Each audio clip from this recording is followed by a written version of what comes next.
অনূর্ধ্ব-19 Asia কাপে বাংলাদেশের 3-3 B গ্রুপের শেষ ম্যাচে জুনিয়র টাইগাররা শ্রীলঙ্কাকে হারিয়েছে 40 রানের বড় ব্যবধানে। আগের 2 ম্যাচেও ছিল প্রত্যাশিত জয়, তাই তো 3 ম্যাচ জিতে বি গ্রুপের চ্যাম্পিয়ন এখন আজিজুল হাকিম তামিমের দল। গ্রুপ পর্বের 2 ম্যাচ জিতে আগেই সেমিফাইনালে এক পা দিয়ে রেখেছিল তামিম জাওয়াদরা। এবার টানা 3 জয়ের পর কনফার্ম হলো সেমিতে বাংলাদেশের প্রতিপক্ষ হচ্ছে কারা। গ্রুপেতে 3 ম্যাচের 3টাতেই জিতে গ্রুপ চ্যাম্পিয়ন হয়েছে ভারত অনূর্ধ্ব-19 দল, রানার আপ হয়েছে পাকিস্তান।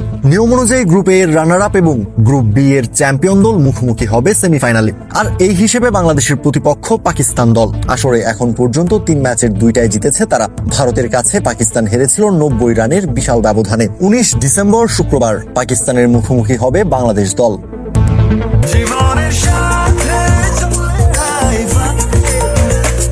স্বাস্থ্যকর অল টাইম হানিকম, সব সময় অল টাইম হেলদি লাইফ।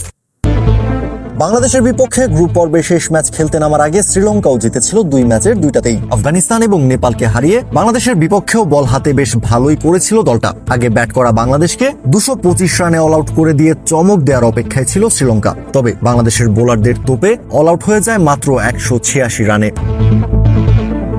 বাংলাদেশের দেয়া মাঝারি লক্ষ্যে খেলতে নেমে শুরুতেই বিপর্যয়ে পড়ে শ্রীলঙ্কা। 44 রান তুলতেই 4টা উইকেট হারিয়ে ফেলে তারা। সেখান থেকে আর ঘুরে দাঁড়াতে পারেনি দলটা। শ্রীলঙ্কার হয়ে সর্বোচ্চ 41 রানের ইনিংস খেলেছেন চামিকা হিনাতিগালা। এর বাইরে 39 রানের ইনিংস খেলেছেন আধাম হিলমি। বাংলাদেশের বোলারদের মধ্যে সর্বোচ্চ 3টি উইকেট শিকার করেছেন শাহরিয়ার আহমেদ এবং ইকবাল হোসেন ইমন। 2টা উইকেট শিকার করেছেন সামিউন বশির রাতুল। একটা করে উইকেট পকেটে পুরেছেন অধিনায়ক তামিম এবং সাদ ইসলাম রাজিন। কিপ্টে এবং একই সাথে টাইট বোলিংয়ে মূলত বোলারদের দাপুটেই স্বল্প পুঁজি নিয়েও বিগ মার্জিনে জয় পেয়েছে বাংলাদেশ।